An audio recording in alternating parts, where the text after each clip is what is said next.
सभागृह में आ गए जी, ओ गुरुवर जी सभागृह में आ गए जी। नमोस्तु नमोस्तु नमोस्तु स्वामी। चलिए सभी लोग अपना स्थान ग्रहण कीजिए।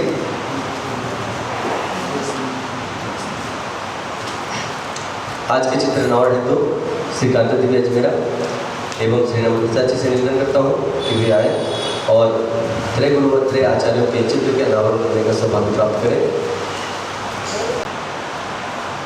जय बोलो त्रय आचार्य गुरुवर आचार्य विद्यासागर जी, प्रसूदन सागर जी, विशुद्ध सागर जी महाराज की जय। महिला मंडल के अध्यक्षा श्रीमती कांति देवी जैन से निवेदन करता हूँ कि आज के दीप प्रज्वलन करने का सौभाग्य प्राप्त करें।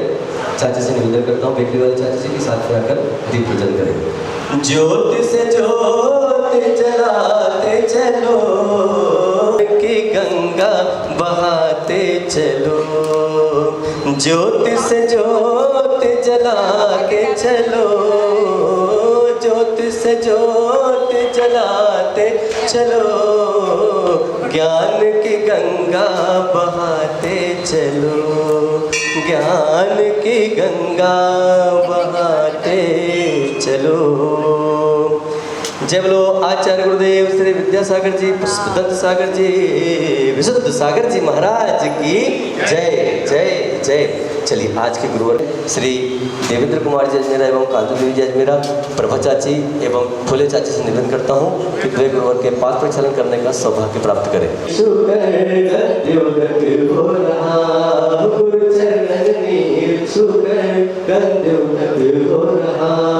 मेरा मन पावन मंदिर हो, मेरा मन पावन मंदिर हो, उदक हो रहा गंध उदक हो रहा, गंध उदक हो रहा। जय बोलो मुनि श्री प्रणीत सागर जी महाराज की जय, जय बोलो निर्मोह सागर जी महाराज की जय। नमोस्तु नमोस्तु नमोस्तु स्वामी। आज के सभा को आगे बढ़ाते हुए मंगलचरण हेतु मैं यहाँ पे आमंत्रित करता हूँ श्री अतुल अमृतलाल जी जैन से कि वे आए और सभा का मंगलचरण करें। जब भी हम किसी को आमंत्रित करते हैं तो हम जितने बच्चे भी लोग आपको समझ में बहुत अच्छी बात है। ओम नमः सिद्धेभ्यः, ओम नमः सिद्धेभ्यः, ओम नमः सिद्धेभ्यः। पूर्ण श्री चंद्र प्रभु भगवान की जय। वर्तमान शासन नायक भगवान महावीर स्वामी की जय। परम पूज्यनी आचार्य भगवंत श्री विद्यासागर जी, श्री प्रसूदन सागर जी, श्री विशुद्ध सागर जी महाराज की जय। विराजित पूज्य मुनि श्री प्रणीत सागर जी, श्री निर्भो सागर जी महामुनिराज की जय। भक्तांबर प्रणत मौलि मणि प्रभानम, मौर्योदकं दलित पाप तमोपितानम, सम्यक प्रणम्य जिन पादयुगं युगान्धा, वालंबरं भवजय पततां जनानां। सभी को साथ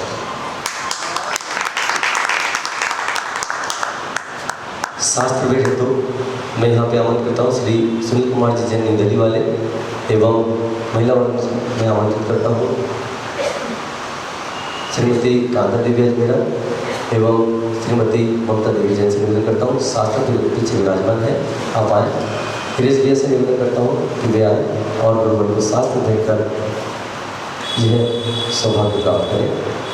वाणी माता तोरे चरना जो कोई आ जाता, भव से तर जाता, भव से तर जाता, भव से तर जाता। जय बोलो द्वार सांग जयवाणी माता की जय। नमोस्तु नमोस्तु नमोस्तु स्वामी। चलिए बहुत विनय भाव के साथ में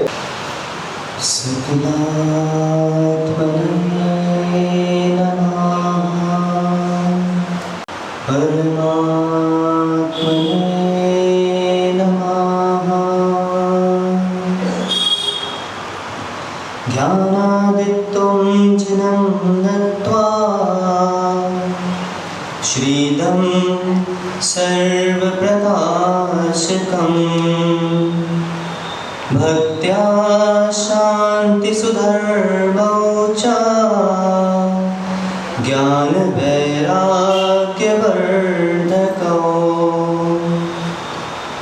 किच्चाहन्ताडं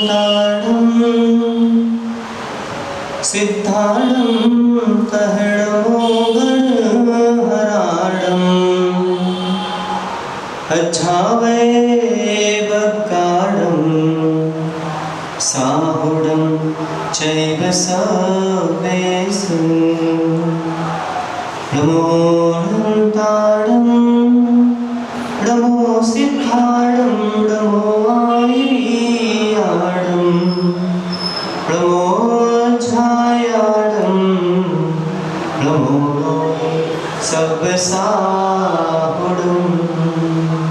तीर्थेश भगवान चंद्र प्रभु स्वामी की, अंतिम तीर्थेश भगवान वर्धमान स्वामी की, परम पूजनीय आचार्य भगवान 108 श्री पुष्पदंत सागर जी मुनि महाराज की, परम पूजनीय आचार्य गुरुवर 108 श्री विशुद्ध सागर जी मुनि महाराज की, अहिंसामय विश्व जैन धर्म की,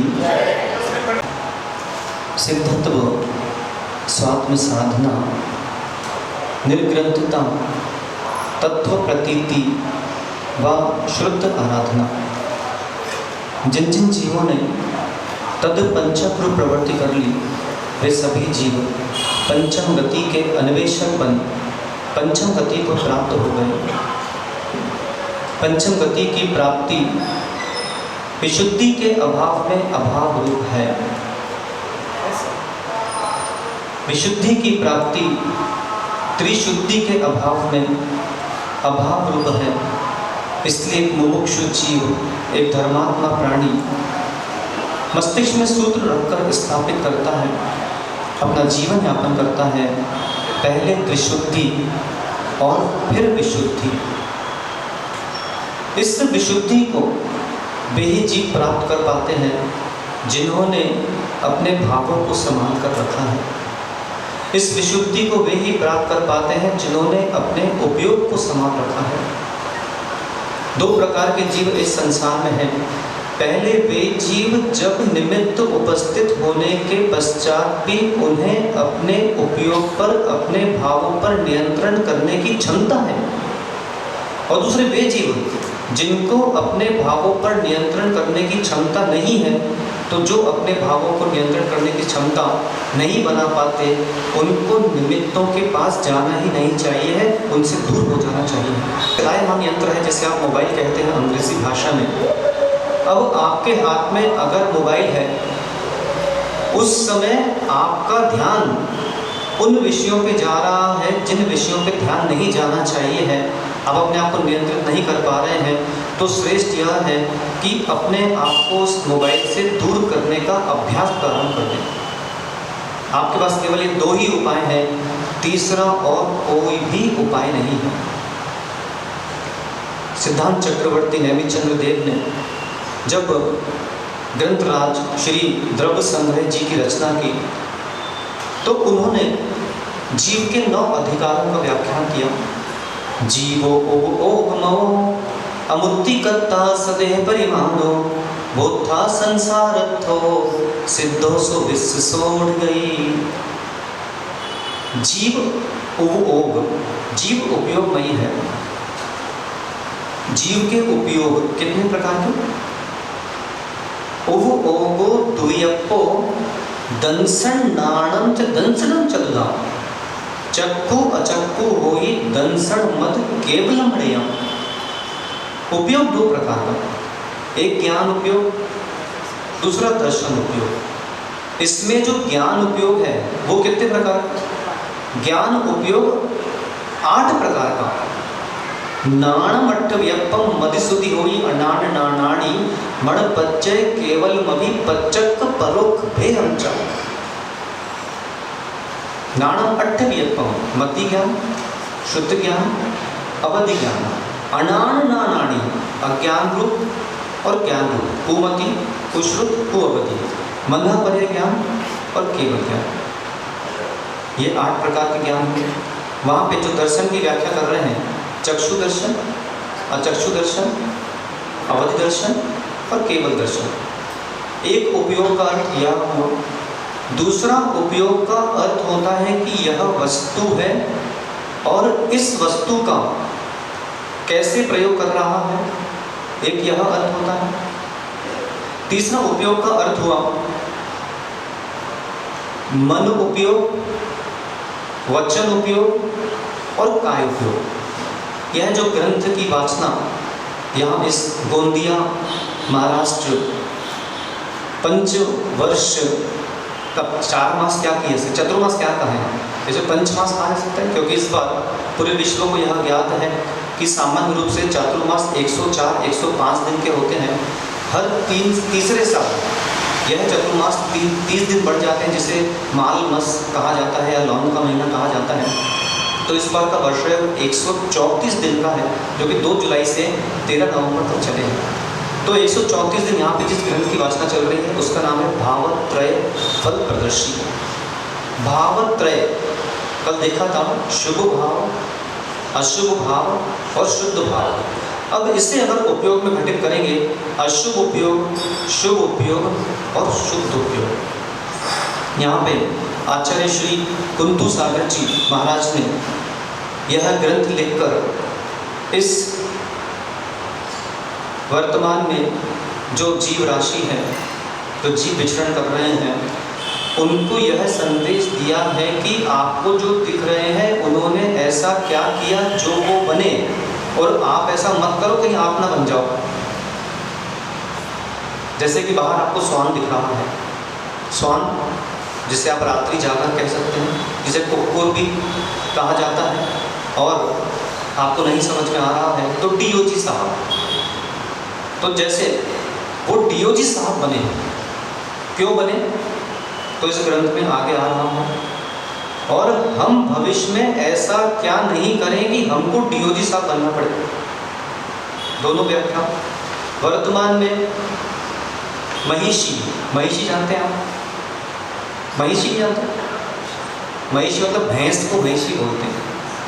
गाय, भैंस, जितने भी आपको यह पशु दिख रहे हैं, उन पशुओं ने क्या किया था, वो क्या बने, और आप क्या कर रहे हो और आप क्या बनोगे, यह पूरी व्याख्या इसमें आ रही है। जिनके घर में पुत्र की उत्पत्ति हुई है तो कुपुत्र क्यों जन्म ले लिया, तो यह विशेष में आ रहा है। जिनको संतानें नहीं हैं तो उन्होंने ऐसा क्या किया था कि उनको संतानें नहीं हैं, वो भी विषय यहाँ पर आ रहा है। जिन्होंने कई व्यापार बदल लिए हैं, लेकिन व्यापार बदलने के पश्चात भी जितनी उनके यहाँ पर आय होना चाहिए थी वो भी क्यों नहीं हो पा रही है, इतना पुरुषार्थ करने के बाद भी, वो भी यहाँ विषय आ रहे हैं। संपूर्ण विषय यहाँ पर आ रहे हैं। जिनका विवाह हो चुका है, विवाह होने के पश्चात फिर उनकी अर्धांगिनी से पटरी क्यों नहीं बैठ पा रही है, ऐसा उन्होंने क्या किया था, तो वो विषय भी यहाँ पर आ रहा है। एक एक श्लोक हम पढ़ते चले जाएंगे और विषयों का उद्घाटन यहाँ पर होता चला जाएगा और जीवन में परिवर्तन आ जाना चाहिए है। तो यहाँ पर आचार्य भगवंत ने जो ग्रंथ है उसका भी मंगलाचरण यहाँ पर चल रहा है। ग्रंथ का नाम है भावत्रय फल प्रदर्शी, जिसमें 261 श्लोक हैं जो कि उपजाति और अनुष्टुप छंद में है। उपजाति छंद, अनुष्टुप छंद क्या होता है, इसके लिए मध्याह्न में 3 बजे आप पधारिए, वहाँ पर यह ज्ञान चल रहा है। 261 श्लोकों में 236 श्लोक उपजाति छंद में है और केवल 25 श्लोक अनुष्टुप छंद में आचार्य भगवंत ने लिपिबद्ध किए हैं। यह जो उपजाति छंद होता है, इन उपजाति छंद में एक चरण में 11 अक्षर होते हैं, मतलब एक श्लोक में 44 अक्षर हुए।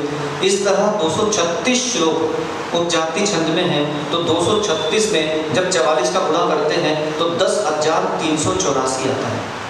आचार्य भगवान ने 10,384 अक्षर लिखे।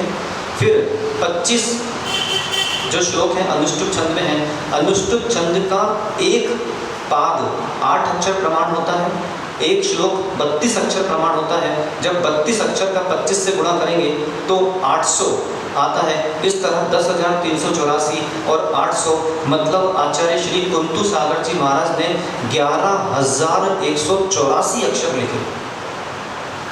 और यह जो 11,184 अक्षर उन्होंने लिखे हैं, इन अक्षरों में उन्होंने अक्ष का कल्याण कैसे हो, इसके पूरे रहस्य को उद्घाटित कर दिया है। अक्ष अर्थात आत्मा, अक्ष अर्थात इंद्रिय, अक्ष अर्थात भोजन, अक्ष अर्थात अक्षर का अक्ष, अक्ष अर्थात जो तराजू में ऊपर की डंडी ऐसे घूमती रहती है उसे अक्ष कहा जाता है। अक्ष अर्थात जो गाड़ी में दो टायर रहते हैं उसके बीच में जो धुरी होती है उसे भी अक्ष कहा जाता है। कभी भी अपने संतान का नाम रखना हो और पुत्र हो तो उसका नाम अक्ष रखना चाहिए है, इससे अच्छा कोई नाम नहीं है। और वैसे भी पुत्र पुत्रियों को बहुत शिकायतें हैं कि बोले हमारे पिताश्री ने, हमारे माताश्री ने हमारा नाम बोले एस से रख दिया, हमारा नाम बोले बी से रख दिया। अब बोले हम बैठे रहते हैं और सारे बच्चे स्कूल में वाइवा दे के चले जाते हैं और हमारा नंबर सबसे आखिरी में आता है। तो ये बहुत सारी शिकायतें हैं, इसलिए बालक बालिकाओं का नाम आपको। और रही बात बोले महाराज जी राशि, तो राशि का तो ऐसा है कि कईयों के नाम शीतल प्रसाद है, तो क्या वो शीतल है? नहीं है, है ना। कईयों के नाम शांति कुमार है, सबसे ज़्यादा शांति कुमार नाम है, सबसे ज़्यादा अशांति फैला रखी उन्होंने। तो जिनके जो नाम हैं उन नाम से, अब भागवत जो हमारे परीक्षा विभाग के प्रमुख हैं, अमन नाम है, पर इनको अमन चैन इनके जीवन में ही नहीं है। तो जिसका जैसा नाम उसका वैसा काम होना चाहिए है, तो उसके आधार पर नाम रखें। मेरा नाम क्या है? मेरा नाम प्रणीत है। हर ग्रंथों में आप देखेंगे प्रणीत लिखा होता है। आचार्य कुंद कुंद प्रणीत समय सार जी, आप देखिए आपके ग्रंथ में लिखा हुआ है। आचार्य श्री कुंतु सागर जी प्रणीत भावत्रय फल प्रदर्शी। प्रणीत मतलब होता है सृजित, प्रणीत मतलब होता है विरचित, प्रणीत मतलब होता है रचित, प्रणीत मतलब होता है लिखा हुआ, ऐसा इनका अर्थ होता है। तो भावत्रय फल प्रदर्शी में आचार्य भगवान ने श्लोक क्रमांक 1 और 2 में मंगलाचरण लिपिबद्ध किया।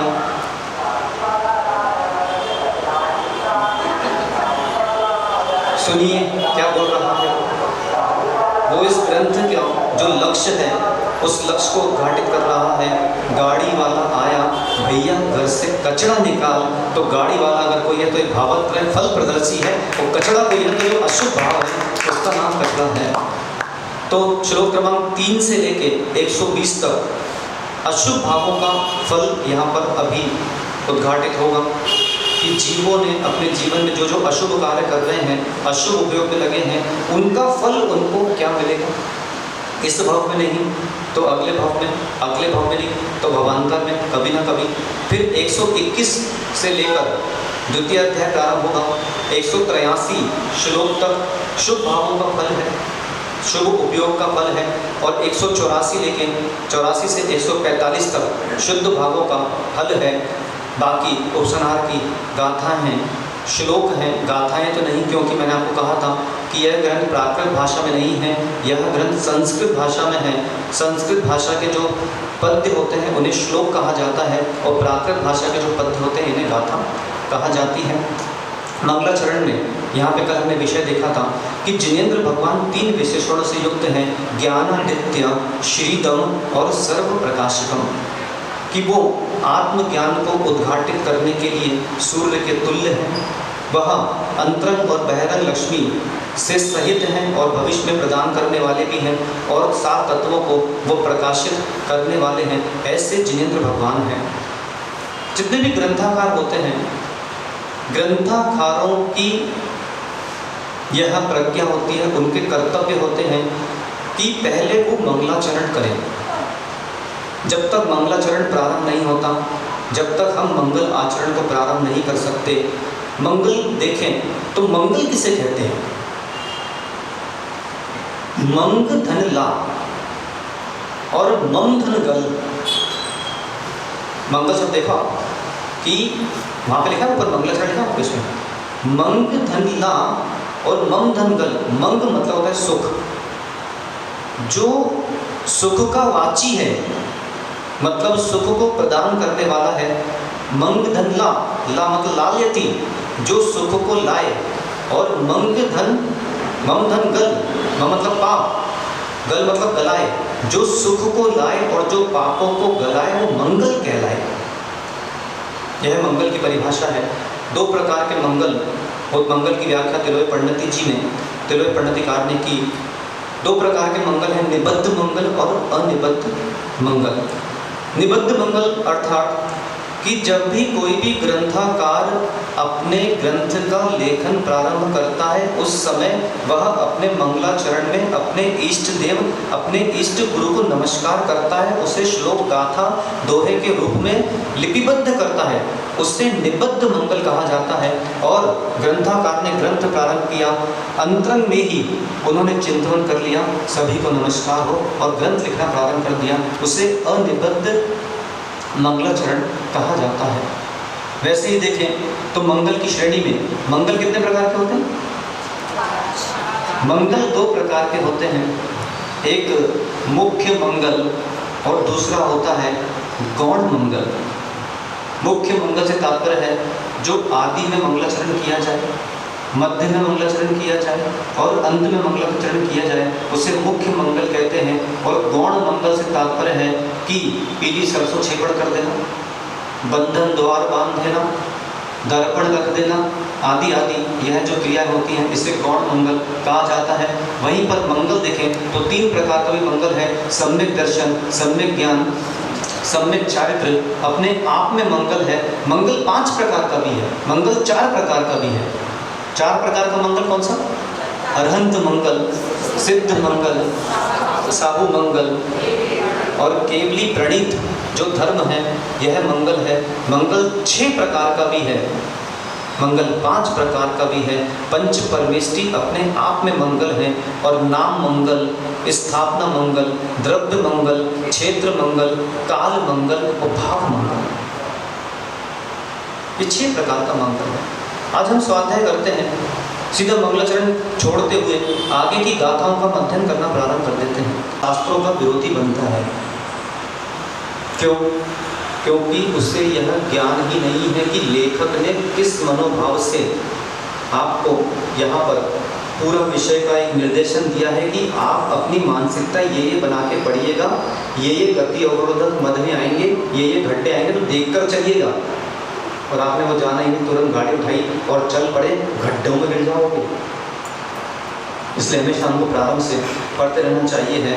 नाम मंगल, नाम मंगल अर्थात पंच परमेष्टि के जो नाम है इसे नाम मंगल कहा जाता है। स्थापना मंगल, यह जो परमेष्टि हैं जितने भी अकृत्रिम और कृत्रिम जिन बिंब हैं इनकी जो स्थापना है उसे स्थापना मंगल कहा जाता है। वर्तमान में बड़े ही दुख का विषय है, और मैं पूरे भारतवर्ष में या पूरे विश्व में जितनी भी कमेटियां हैं, जितनी भी समितियां हैं, उन कमेटियों को, उन समितियों को और जितने भी देश के अनुयायी हैं उन सबसे मेरा कहना है कि आज हमारे पास अकृत्रिम जिनालयों की, अकृत्रिम जिन बिंबों की संख्या तो है। आप पढ़ते हैं, मंगलाष्टक में पढ़ते हैं, ज्योतिर्वंतर भावना मर ग्रहे मेरौ कुला द्रौ स्थिता जम्बूशालमणि चैत्य शाखिषु तथा वक्षारूप्यादृशु ईश्वाकार गिरौ च कुंडल नगे द्वीपे चनन्दीश्वरे शैले ये मनुजोत्तरे जिन ग्रहा कुर्वन्तु ते मे नो वो मंगलम। यह अकृत्रिम जिनालयों के, अकृत्रिम जिन बिंबों के स्थान है। यह संख्या हमें मिलती है, परंतु आज हमारे पास इस पूरे भारतवर्ष में, पूरे विश्व में कृत्रिम जिन बिंब कितने हैं इसकी संख्या किसी के पास नहीं है, और ये जैन धर्म की सबसे बड़ी क्षति है।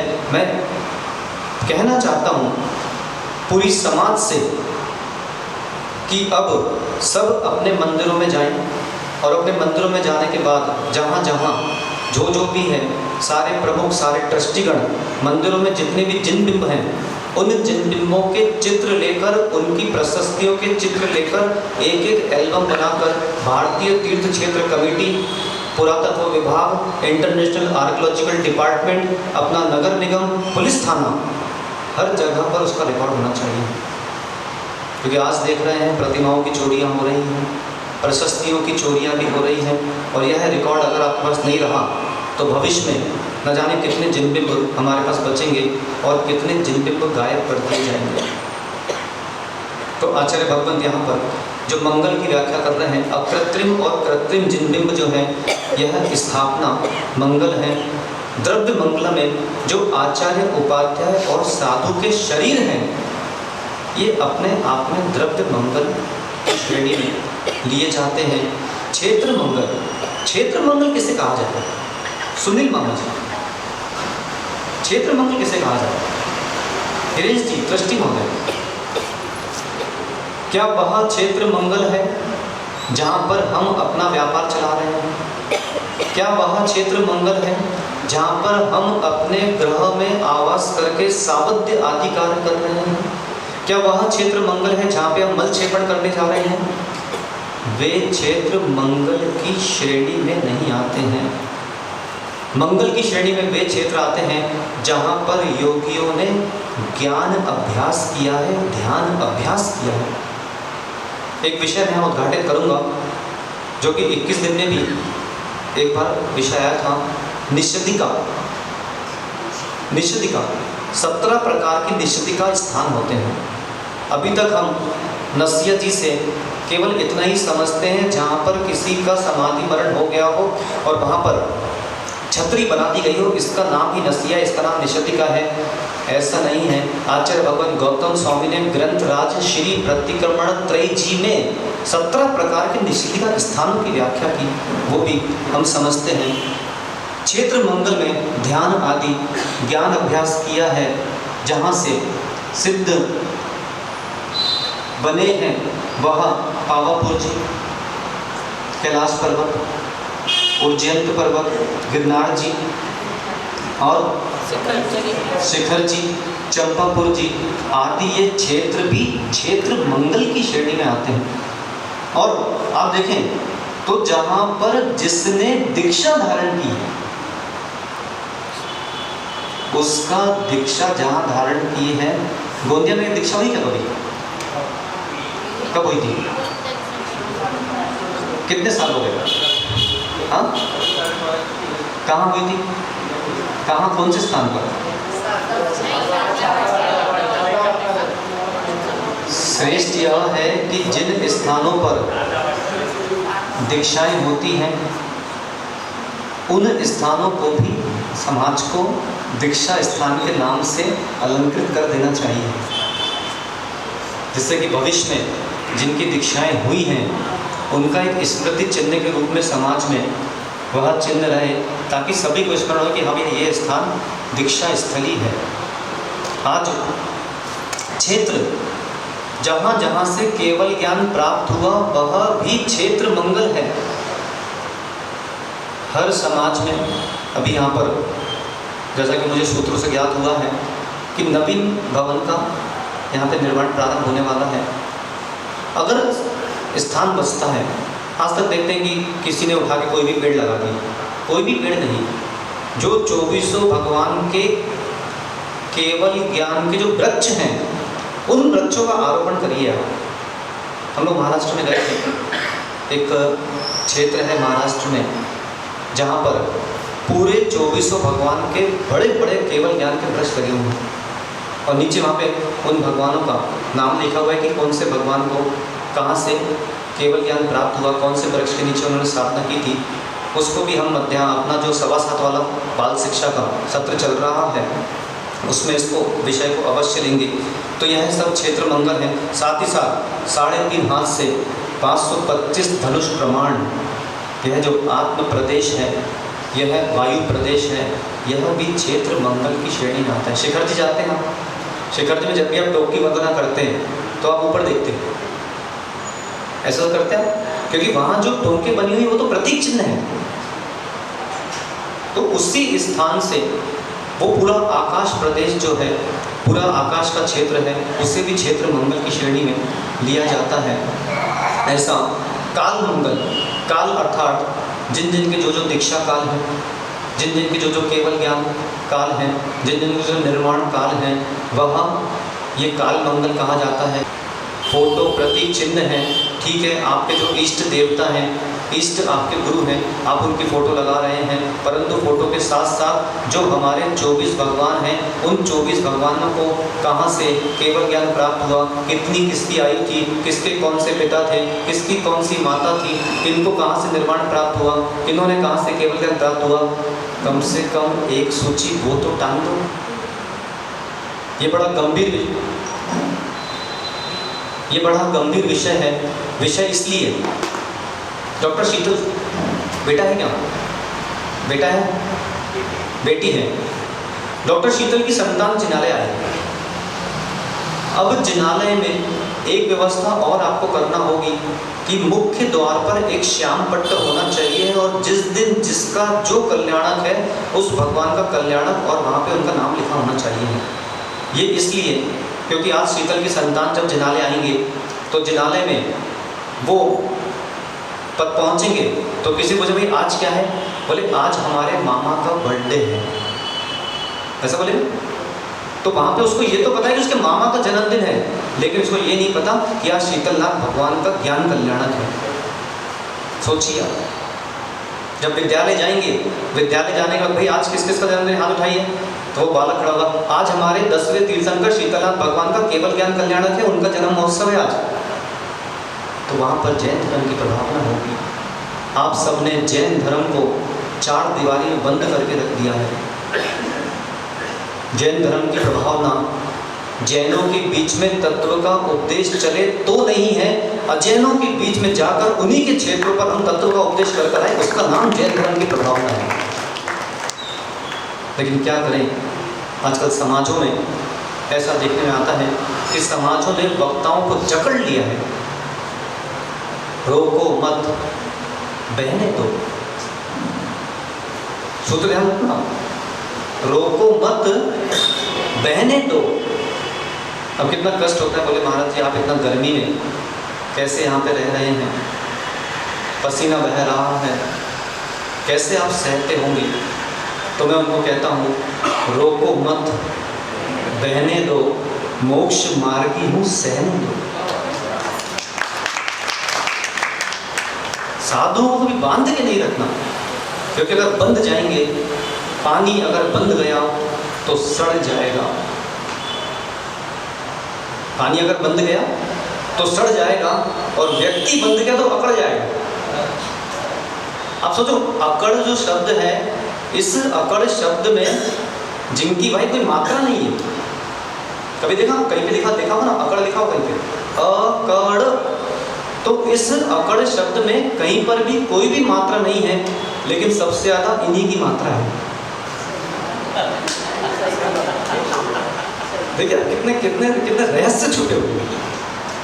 तो इसलिए ऐसा कहते हैं कि छोड़कर अकड़ पंच परमेष्टि को पकड़।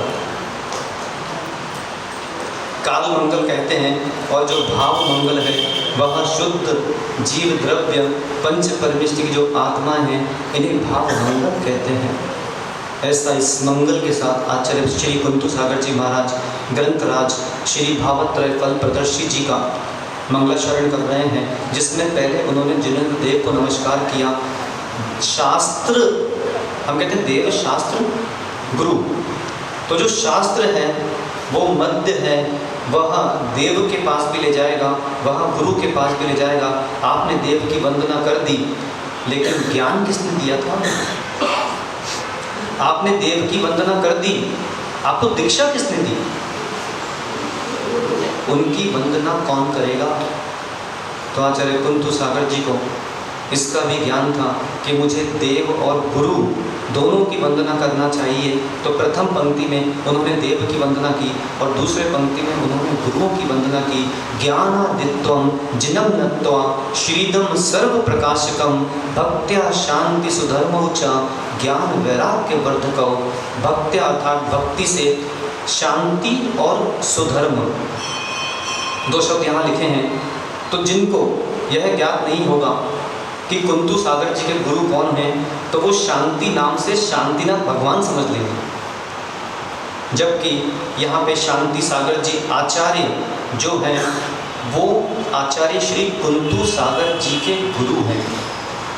फिर आप सोचेंगे सुधर्म नाम क्यों आ गया यहाँ पर, दो नाम क्यों है? क्योंकि शांति सुधर्म औ लिखा है, तो वहाँ पे सी औ जस कर्ता कारक का बहुवचन का प्रयोग हुआ है। मध्याह्न के 3 बजे वाले विद्यार्थी समझ रहे होंगे। तो शांति सागर जी और सुधर्म सागर जी, दो आचार्यों को यहाँ पर उन्होंने नमस्कार किया है। वो दोनों कौन हैं? ज्ञान वैराग्य वर्धक, एक ज्ञान की वृद्धि करने वाला है और एक वैराग्य की वृद्धि करने वाला है।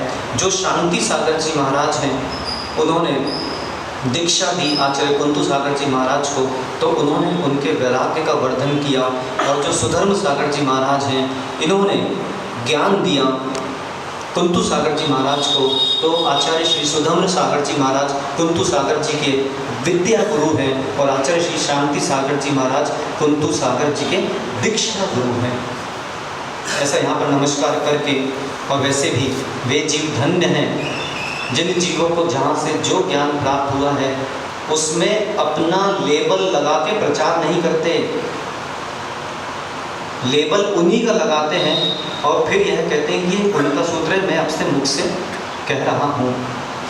जीवन में सुखी रहना बहुत अनिवार्य है, जीवन में ये देव शास्त्र गुरुओं की वंदना करना अनिवार्य है, तभी आप किसी के हृदय में अपनी जगह बना सकते हो।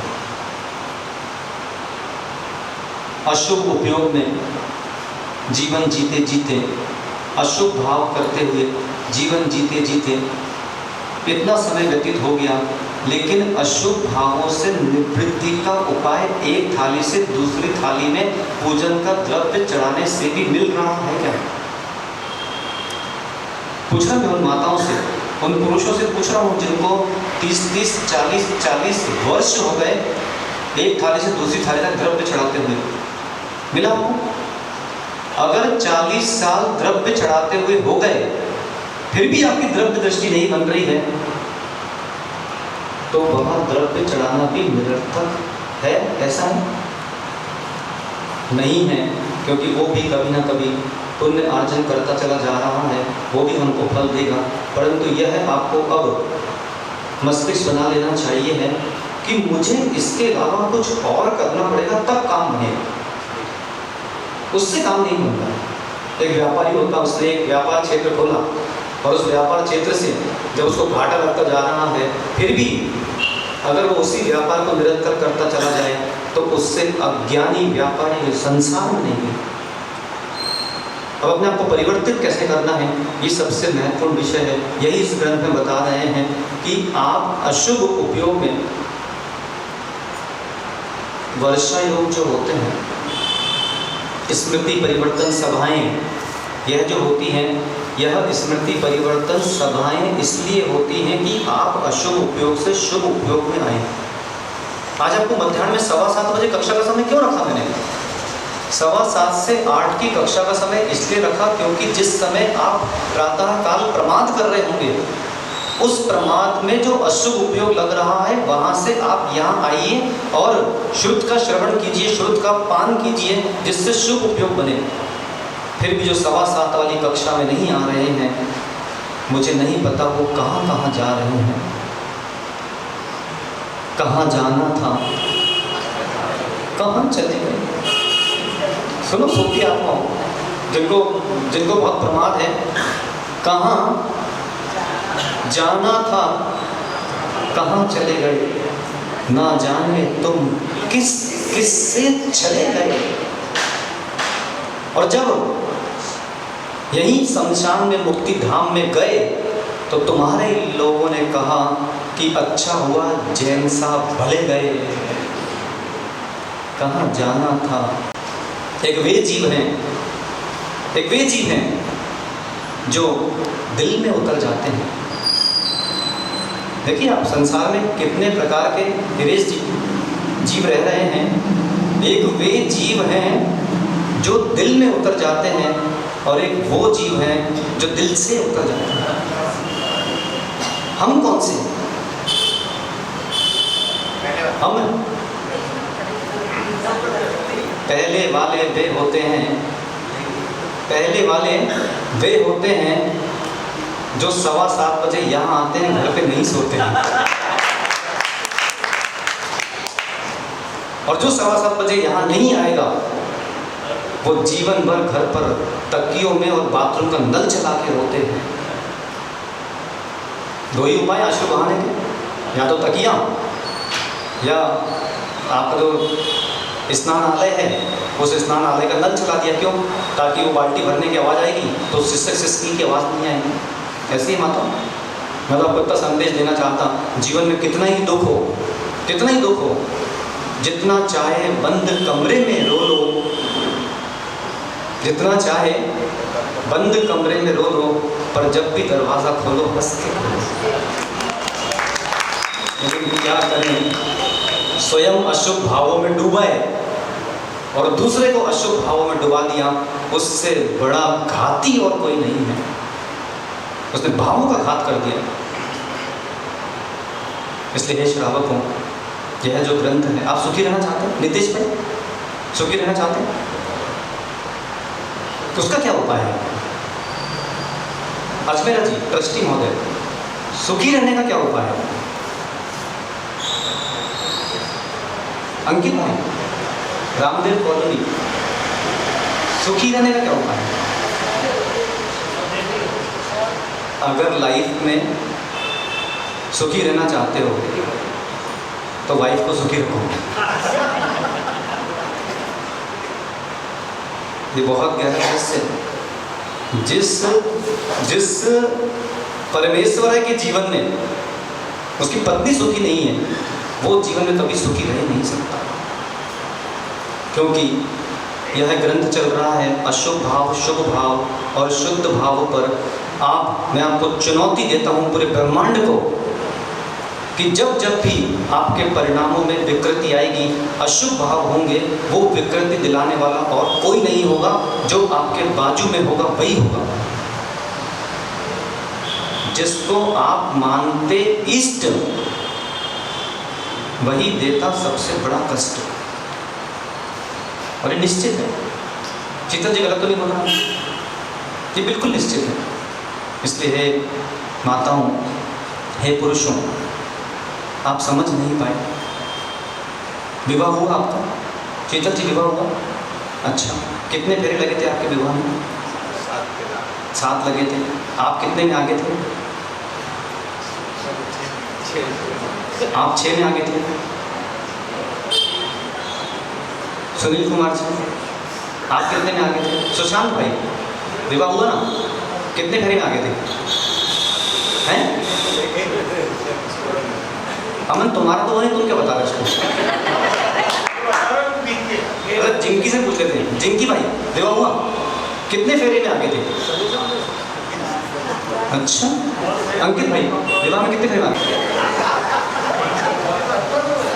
पंडित बोल तो नहीं है कि गिनती है? सुनील मामा बताएंगे आपके कितने फेरे लगे थे? सुधीर कुमार जी, कितने फेरे लगे थे? आप कितने में आगे थे? बोले महाराज, मैं तो बस घूंघट के नीचे झांक झांक के देख रहा था, मुझे नहीं पता कितने लगे और क्या लगे। तो जब फेरे लगते हैं तो उन फेरों में सबका प्रकरण पड़े। जजमान, अब वधू को पीछे कीजिए और आप आगे आइए। तुम रहस्य समझ नहीं पाए। ये नारी बड़ी समझदार थी कि बोले अब मेरा 6 फेरे का कोटा पूरा हो गया, क्योंकि स्त्रियों को 6वें नरक तक जाने का अधिकार है। अब बोले परमेश्वर 7वें नरक में तू मर जा।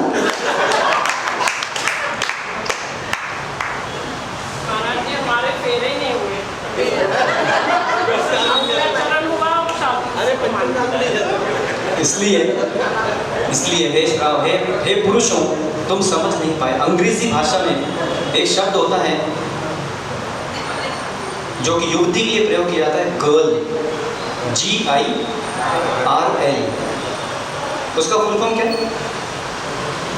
कभी सोचा अमन भाई, कभी सोचा गर्ल शब्द क्यों बना? प्रजे, गर्ल का फुल फॉर्म क्या है?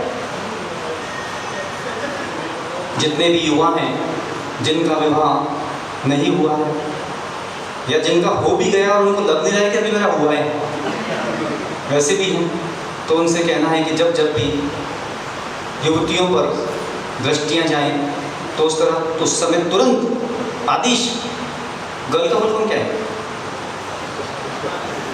GIRL, ghost in real life. स्पष्ट बता रहे हैं, फिर भी न जाने क्यों चाहता है कि चुड़ैल मुझे डस ले।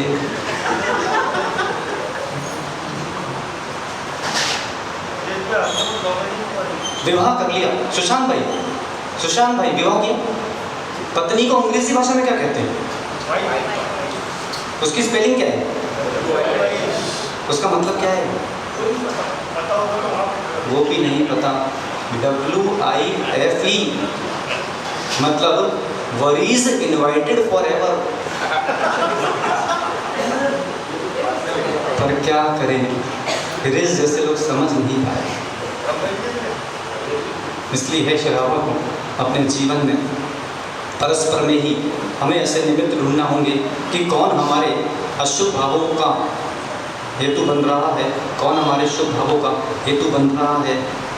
उन जीव द्रव्यों का और उन अजीव द्रव्यों का अब हमें परिहार करना होगा और शेष जो हमारे शुभ भावों का हेतु बन रहे हैं उन्हें स्वीकार करना होगा। इसलिए अपने जीवन में मुझे एक बात समझ में नहीं आती कि जो आदमी है, आदमी अंतर आदमी कौन? मतलब आदमी को देखिए कि किस तरह नादान है।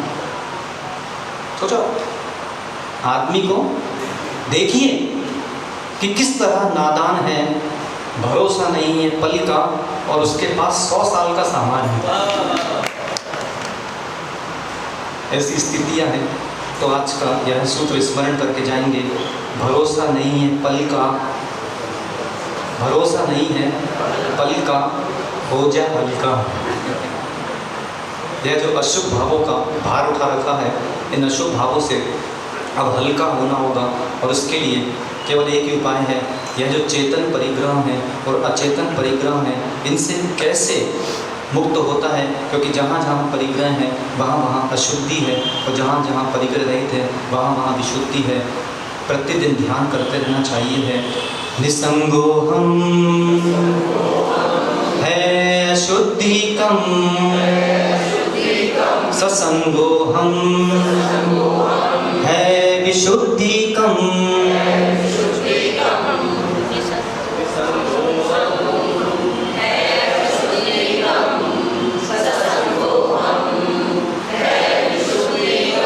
निसंग अवस्था है तो अशुद्धि की न्यूनता है, सत्संग अवस्था है तो विशुद्धि की न्यूनता है। इसलिए भगवान के पास जाकर प्रतिदिन ये प्रार्थना करते चलें कि हे भगवान, भगवान से भगवान को मिला दो ना और हमें भी भगवान बना दो ना, जिससे उस लक्ष्य को प्राप्त कर सकें।